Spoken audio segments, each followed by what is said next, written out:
su-aasha koowaad kabtan Farole diyaar ma u tahay xafladda arooskaas aad Israa'iil u tagteen inaan wax ka weydiino oo aad si daacad ah noogu jawaabtid diyaar baan ahay waxaad weydiinaysaa ninkaan ka sugaya mar koowaad wax nooga sheeg bal arooskaas aad Israa'iil u tagteen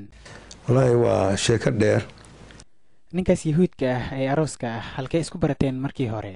isagaana soo doontay anigu maba aanan aqoon inuu yiri gacan isiiya waa kan dhalinyaro ah oo tacliin leh oo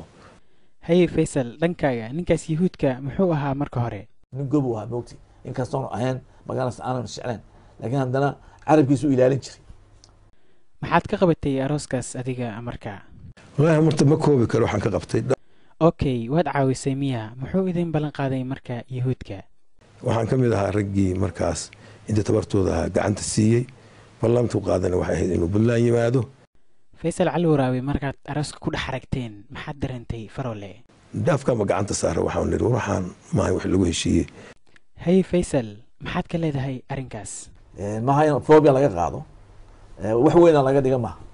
marka saasay accidental saayado isku meesha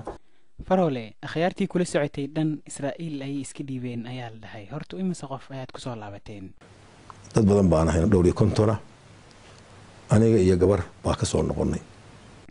Faisal imisa ayay kugu dhaheen lacagta ciirta ay Israa'iil bixiso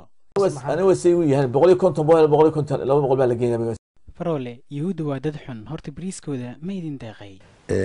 ma dhamma wixii la filaayay ma dhamma haye Faisal xalwada yahuuda ma idin dhadhantay